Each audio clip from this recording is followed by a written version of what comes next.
여러분의 눈앞에 두 가지의 삶이 있습니다. 하나는 성공한 삶이고 다른 하나는 그저 그런 평범한 삶입니다. 둘 중 하나를 선택할 수 있다면 어떤 것을 선택하시겠습니까? 여기 계신 성도님들 전부는 아니더라도 아마 대부분은 성공한 삶을 선택할 것입니다. 물론 저도 둘 중에 하나를 선택하라고 한다면 성공한 삶을 선택하고 싶습니다. 성공의 기준, 어떤 것이 성공인가라는 것을 생각해 본다면 이것이 성공이다라고 명확히 정의 내리기는 어렵습니다. 우리 모두가 생각하는 성공의 의미가 다르고 또 바라보고 있는 성공의 기준이 다르기 때문입니다. 그렇다 할지라도 이 성공이라는 것, 또 심지어 나의 삶 가운데 성공을 향해 달려가는 어떤 목적과 목표가 없다 할지라도 성공이라는 말 자체는 우리에게 참 긍정적이고 도전을 주는 말인 것은 분명한 것 같습니다. 그리고 우리는 어떤 의미로든 우리 삶을 성공으로 이끌고 싶어 합니다. 그런 성공을 쫓는 것이 나쁜 것도 아니지요. 개인적으로는 우리 성수동교회 여러 성도님들은 다 성공하기를 소망합니다. 그런데 우리는 성공을 말하고 꿈꾸지만 성공이라는 것에 대해 진지하게 생각해 보는 것에는 그리 관심을 두지 않는 것 같습니다. 왜 그럴까요? 여러 가지 사정과 이유들이 있겠지만 우리가 생각하는 일반적인 성공이 너무 우리의 현실과 동떨어져 있기에 그런 것은 아닐까요? 큰 부자가 돼서 몇 억짜리 차를 타고 강남에 수십 평짜리 아파트를 사고 좋은 옷과 명품 액세서리들을 걸치고 또 누가 보더라도 멋진 사람들, 보기만 해도 기품이 느껴지는 사람들과 사귐을 갖고 이런 것이 우리가 생각하는 일반적인 성공이라면 우리의 현실과는 정말 너무 동떨어져 있는 것입니다. 누구나 그런 것을 바라기는 하지만 진지하게 그것을 위해 계획하고 관심을 두기에는 너무나 현실감이 없는 것이지요. 설교를 준비하면서 성경에는 성공이라는 말이 얼마나 자주 나오는지를 한번 찾아봤습니다. 특별한 노력이 필요한 것은 아니고요. 스마트폰 성경 어플에 검색하면 금방 나옵니다. 이 성경에 성공이라는 말이 몇 번이나 나올까요? 딱 2번 나옵니다. 그것도 신약에서는 한 번도 나오지 않고 2번 다 구약에서 나오는 것이죠. 한 번은 욥의 친구 엘리바스가 욥에게 내린 그 고난의 이유를 말하는 장면에서, 또 한 번은 지혜를 설명하는 전도서에서 이 성공이라는 단어를 사용하고 있습니다. 심지어 성공이라는 단어가 나오기는 하지만 그 주체가 성공인 것도 아닙니다. 당연히 성공하는 방법을 알려주는 것도 아닙니다. 이것이 무엇을 의미할까요? 성경은 성공에는 그다지 관심이 없다는 것입니다. 요한복음 6장에는 예수님의 성공 이야기가 나옵니다. 예수님께서 공생애를 시작하시고 기적들을 많이 일으키셨습니다. 물을 포도주로 만들기도 하시고 병자들도 여럿 고치셨습니다. 이런 기적들도 대단하지만 6장에서의 기적이 하이라이트라고 생각합니다. 바로 그 유명한 오병이어 사건이 나오기에 그렇습니다. 예수님께서 베푸신 다른 기적들도 사람들을 통해 소문이 퍼져나갔습니다. 그 기적들을 직접 보지 못한 사람들도 많았을 것입니다. 예수라는 인물이 뭔가 능력이 많다는 소문은 들었는데 그 소문이 다 진짜일까라고 의심하는 사람들도 있었을 것입니다. 어쨌든 그런 대단한 사람이 왔다고 하니 사람들이 막 몰려드는 것이죠. 오병이어 기적이 일어나기 전 현장이니 사람들이 얼마나 몰려왔는지 알 수 있지 않습니까? 성인 남자만 5,000명입니다. 그렇다면 그 사람들의 목적은 과연 무엇이었을까요? 일부는 병을 고치는 것이었겠고, 또 일부는 귀신을 쫓아내려 한다거나, 또 일부는 어떤 삶의 문제를 해결하기 위해 찾아온 사람들도 있었을 것입니다. 물론 그냥 구경하러 온 사람들도 상당한 수였을 것이라고 짐작합니다. 마태복음에서는 예수님이 이 사람들을 불쌍히 여겼다라고 기록하고 있습니다. 그렇게 병들도 고쳐주시고 여러 가지 기적들도 일어났겠죠. 그러다 저녁이 된 것이죠. 그 이후의 이야기는 여러 성도님들도 잘 아시리라 생각합니다. 예수님께서 빌립을 불러다가 이 사람들 밥 좀 먹여야겠는데 얼마나 필요할까 물으시니 사람들한테 조금씩 걷더라도 한 200데나리온쯤 부족합니다 라고 대답합니다. 한 2천만 원쯤 되는 돈인 것 같습니다. 대충 맞지 않겠습니까? 5천 명이 밥 먹으려면 그 정도 있어야 할 것 같습니다. 그 와중에 안드레가 예수님께 말합니다. 저기 한 아이가 물고기 2마리와 보리떡 5개를 가지고 있는데 그것 있어 봤자 소용없겠죠? 라고 묻는 것이죠. 이걸 뭘 묻습니까? 당연한 말 아니겠습니까? 말 하나 마나인 이 질문을 하는 것을 보면 안드레는 이때쯤 예수님에 대해 완전한 믿음까지는 아니더라도 이분 뭔가 있다 정도는 인정했던 것 같습니다. 아무튼 그런 상황 가운데 예수님께서 사람들을 뭉텅뭉텅 앉히시고 오병이어에 축사하시고 나눠주시니 5천 명이 다 먹고 12광주리가 남았다. 이것이 오병이어의 기적입니다. 그걸 본 사람들이 이제 난리가 났습니다. 요한복음 6장 15절에는 예수님을 임금으로 삼으려 했다고 기록하고 있습니다. 6장 15절의 말씀을 제가 읽어드리겠습니다. 그러므로 예수께서 그들이 와서 자기를 억지로 붙들어 임금으로 삼으려는 줄 아시고 다시 혼자 산으로 떠나가시니라. 성공을 이야기한다면 왕이 되면 성공한 것 아니겠습니까? 능력도 있고 사람들로부터 지지도 받고 유명해졌고 거기에 왕까지 되면 성공하는 거잖아요. 그런데 예수님 어떻게 하십니까? 다시 혼자 산으로 떠나가시니라 라고 성경은 기록합니다. 예수님은 성공에 관심이 없습니다. 인간은 모두 자신이 하는 일이 잘 되기를 바라고 또 삶에서의 성공을 추구하며 살아갑니다. 그런데 예수님은 그리고 성경은 성공에 관심이 없는 것이죠. 그렇다면 예수님을 따르는 우리들은 성공을 추구하지 말아야 한다는 의미일까요?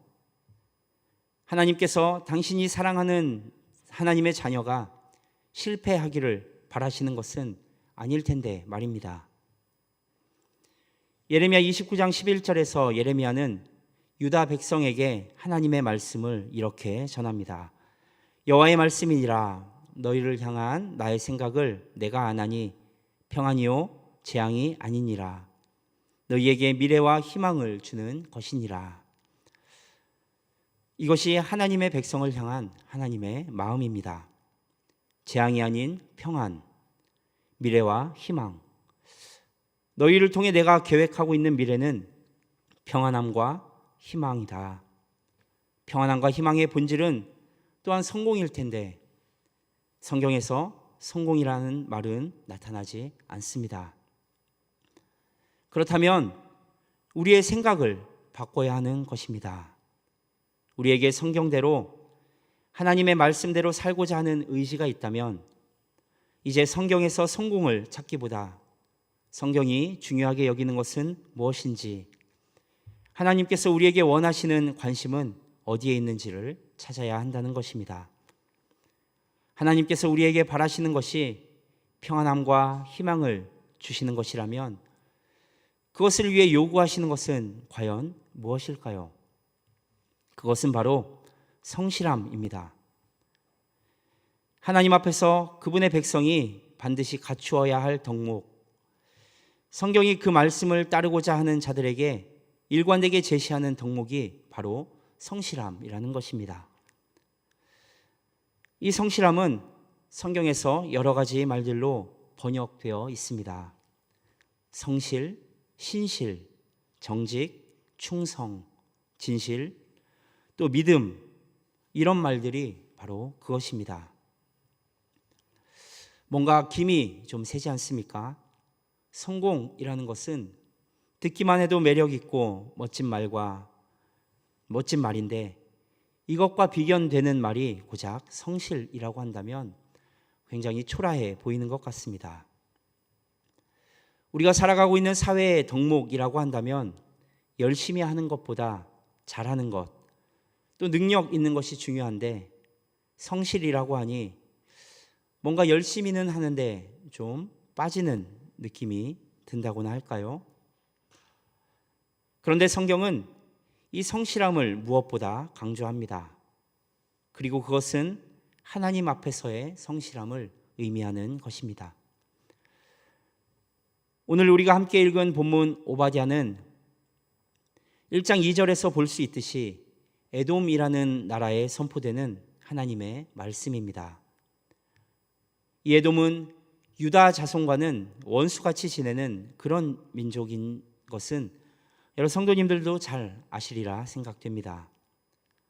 창세기 25장에서 리브가가 아이를 가졌는데 하나님께서 말씀하시죠.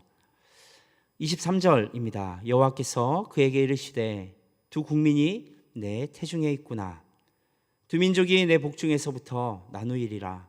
이 족속이 저 족속보다 강하겠고 큰 자가 어린 자를 섬기리라 하셨더라. 두 아들을 낳을 것인데 각각 민족을 이룰 것이다. 그 두 민족은 이미 너희 뱃속에서부터 나뉠 것이다. 이 말씀의 두 아들이 바로 야곱과 에서입니다. 이 두 형제 사이의 다툼은 야곱이 형 에서의 장자권을 뺏음으로써 시작된 듯 하지만 이미 하나님께서는 말씀하신 것이죠. 시간이 지나 나중에 이 두 형제는 화해를 하지만 자손들의 분쟁은 계속되는 것입니다. 결국 오바댜에서는 이 두 형제의 나라가 서로를 대적하는, 특히 에돔은 하나님의 백성인 이스라엘 민족을 괴롭히는 이방 민족을 대표하는 모습으로 나오고 있는 것이죠. 그럼 이 에돔은 어떤 나라였을까요? 본문 3절을 보니 바위 틈과 높은 곳에 사는 자여라고 기록하고 있습니다. 에돔 지역은 난공불락의 성이었다고 합니다. 에돔은 높은 암벽들과 험한 산들로 둘러싸여 있어서 적들이 침략하기 어려운 그런 곳이었습니다. 지리적으로도 좋은 위치에 위치한 것뿐만 아니라 에돔 사람들 또한 뛰어난 지혜와 높은 학문을 갖추고 있는 사람들이었습니다. 물질적으로도 풍족한 사람들이었던 것입니다. 다시 말해서 에돔이라고 하는 것은 우리가 흔히 생각하는 다 갖춘 자들, 성공한 자들인 것입니다. 안전하고 좋은 집에 살고 똑똑하고 또 그에 걸맞는 지식과 학문도 갖추고 물질도 풍족한 그런 성공을 거둔 자들인 것이죠. 누가 능히 나를 땅에서 끌어내리겠느냐, 이런 말을 아무나 할 수 있겠습니까? 그러나 에돔은 자신 있게 그 말을 내뱉고 있습니다. 내가 최고다. 감히 나를 끌어내릴 자들은 존재하지 않는다라는 것입니다. 그런 에돔을 향해 하나님께서 비웃으시며 말씀하십니다. 오늘 본문 4절 말씀은 함께 읽어보겠습니다. 오바댜 1장 4절입니다. 내가 독수리처럼 높이 오르며 별 사이에 깃들일지라도 내가 거기에서 너를 끌어내리리라. 여호와의 말씀이니라. 네가 높다고? 최고라고? 어디 한번 독수리처럼 날아올라 봐라. 아니 더 높이 별 사이까지 올라가 봐라. 그럴지라도 내가 너를 끌어내릴 것이다. 2절에 보면 너를 나라들 가운데 매우 작게 할 것이다 라고도 말씀하십니다.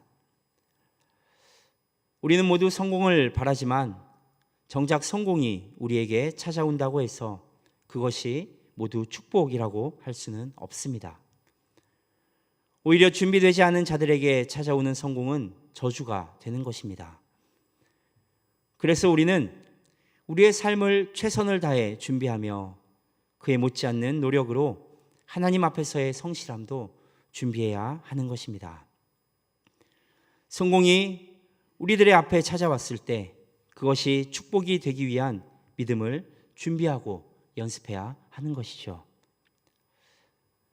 요셉을 잘 아시지 않습니까?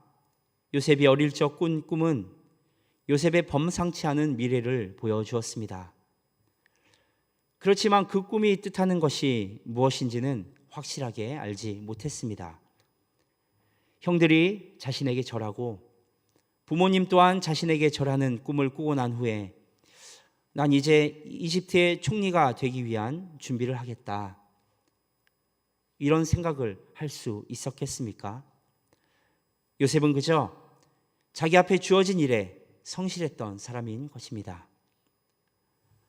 보디발의 집에 종으로 팔려갔을 때도 그 일에 성실했습니다. 부모님 밑에서 좋았던 시절을 떠올리며 삶을 비관해도 모든 것을 이해해 줄 만한 상황이었지만 또 대부분의 사람들이 그런 상황에 처한다면 그렇게 할 것이지만 요셉은 주어진 일에 정성을 다했습니다. 그러자 보디발은 요셉에게 집안의 모든 것을 다 맡깁니다. 종의 신분이지만 평안한 삶이 찾아왔을 때 보디발의 아내가 요셉을 유혹하지요. 한 번 잠깐이 아니라 계속해서 유혹하는 거예요. 인간적으로 보면 기회지 않겠습니까? 보디발의 아내를 통해 자신의 망가진 삶을 되돌릴 수 있다고 생각할 수도 있었을 것입니다. 그러나 요셉은 그 유혹을 뿌리치고 감옥에 갇히는 것을 선택했습니다. 감옥에 갇혔을 때는 어떻습니까? 그때는 정말 낙심하지 않았을까요?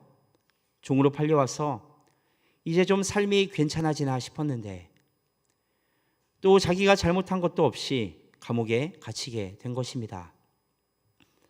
그런데 그곳에서도 요셉은 성실합니다. 죄수로서 할 일이 뭐가 얼마나 많았을까마는 그 와중에 자신의 맡은 일에 정성을 다한 것입니다. 그런 요셉을 간수들이 신임하게 되는 것이죠.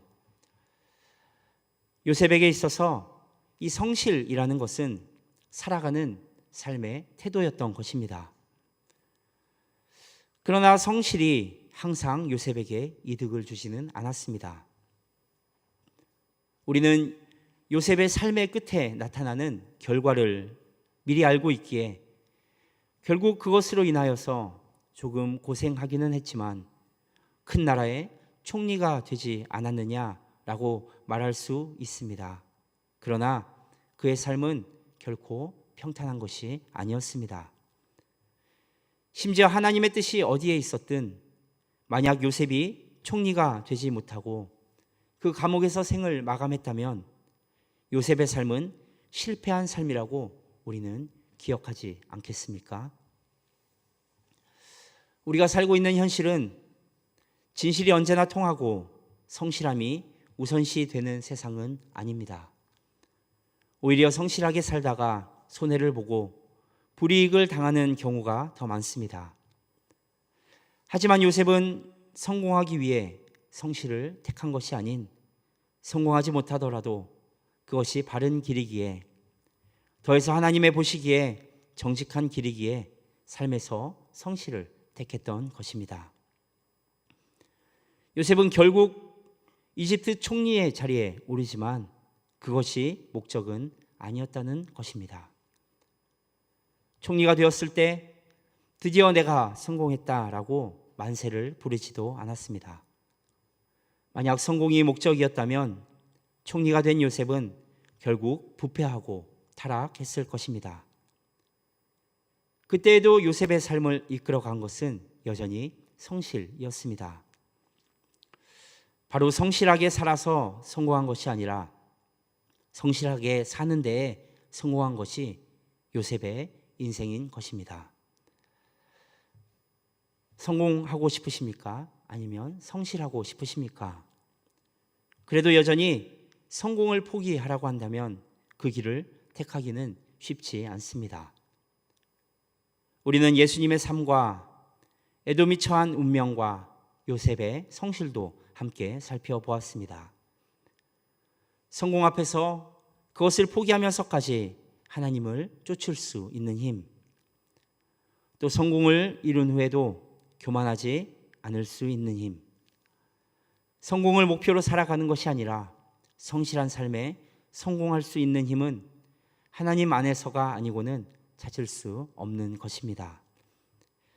하나님께서 나를 지켜보고 계시고 하나님께서 내가 성실할 것을 기대하시고 하나님께서 나의 충성을 바라시고 그렇게 살아가는 나를 하나님께서 지키시고 인도하실 것이라는 믿음이 없이는 그렇게 살아갈 수가 도저히 없는 것이지요. 우리의 삶의 근거가 내가 아니라 하나님이라는 고백이 없다면 우리는 결국 좌절하여 낙담하거나 교만해질 수밖에 없는 것입니다. 하나님 앞에서의 성실함은 그냥 마음 먹는다고 오늘부터 이루어낼 수 있는 것도 아닙니다. 그것을 위해 우리는 훈련하고 연습해야 되는 것이죠. 그러한 하나님 앞에서의 성실의 연습을 이루어가기 위해 오늘 이 자리에 성도님들에게 몇 가지를 제안하고 도전하고자 합니다. 먼저는 피하는 연습을 해야 합니다. 마음만 먹으면 다 이길 수 있을 것 같지만 맞습니다. 독하게 마음 먹는다면 다 이길 수 있습니다.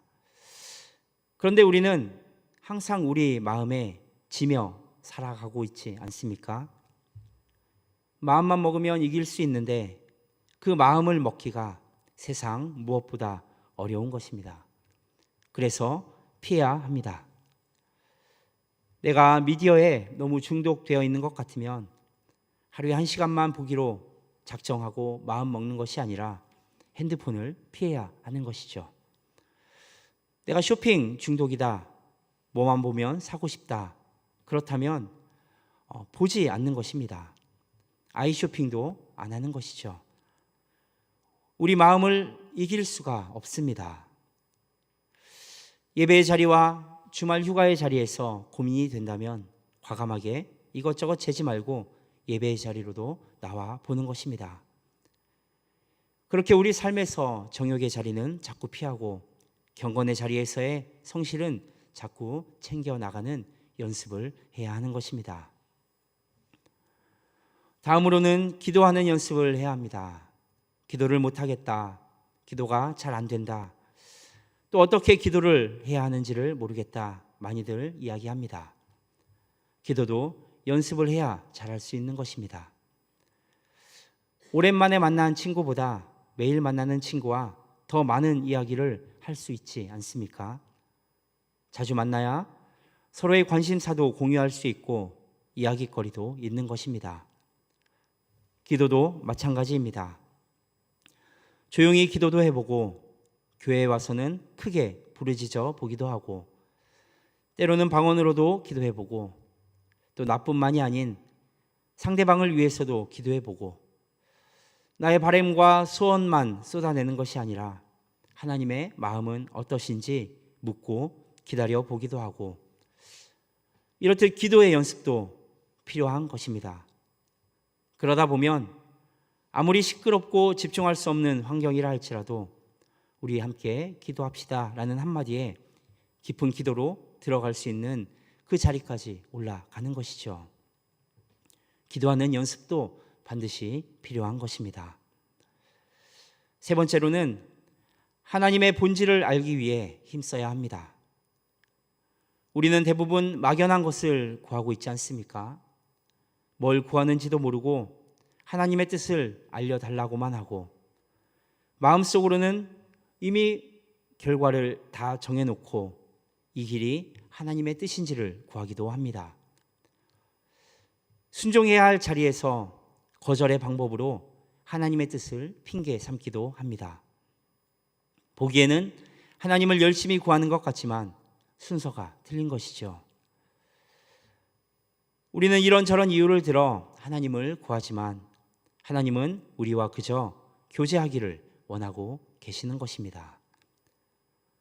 이러이러한 이유가 아니라 하나님의 본질 그 자체를 우리가 알고 또 우리와 그것으로 만나기를 원하십니다. 어느 한순간에 친해지는 것은 없습니다. 그것은 우리의 죄된 본성에서 나오는 욕심일 뿐인 것이죠. 하나님과의 관계를 날마다 쌓아가는 가운데 하나님이 어떤 분이신지 그 본질을 알아가게 되고 그렇게 쌓여가는 관계 가운데 그제서야 하나님을 신뢰할 수 있게 되는 것입니다. 그리고 신뢰하면 삶을 맡길 수 있습니다. 내 삶을 하나님께 맡긴 후에야 비로소 하나님의 뜻을 구하며 그 길로 걸어갈 수 있는 힘도 생기는 것입니다. 하나님이 어떤 분인지 잘 알지도 못하는데 어떻게 하나님의 뜻을 구할 수 있겠습니까? 그래서 우리는 하나님을 알기 위해 힘써야 하는 것입니다. 마지막으로 순종의 연습도 중요합니다. 항상 첫 걸음이 중요합니다. 어렵고 불확실하기에 순종을 미루지 마십시오. 하나님을 모르는 사람에게는 불확실의 걸음이 될지라도 하나님을 아는 우리에게는 하나님의 능력이 나타나는 첫 걸음이 되는 것입니다. 그리고 그러한 순종은 하나님께서 우리에게 주시는 특권을 누리는 자리로 나아가는 통로가 될 것입니다.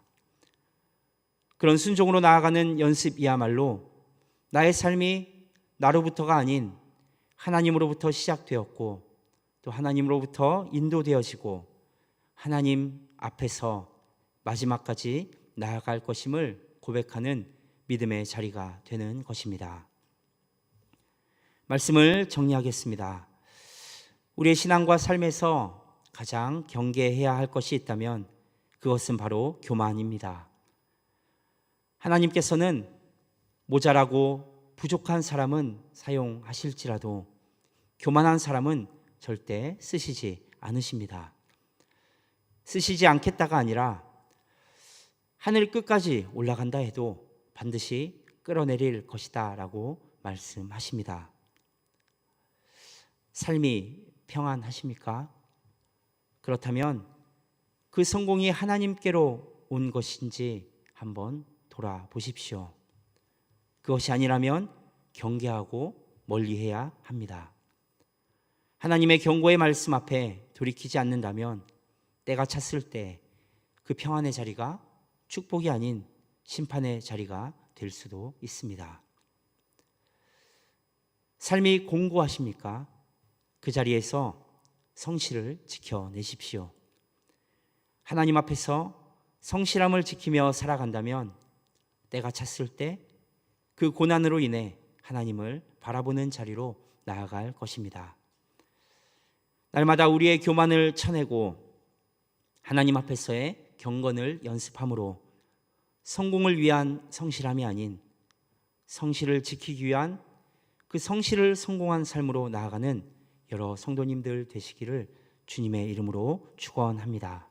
기도하겠습니다. 거룩하신 하나님, 한량없는 은혜로 우리를 사랑해 주시고 우리의 삶을 영원까지 인도해 주시니 감사합니다.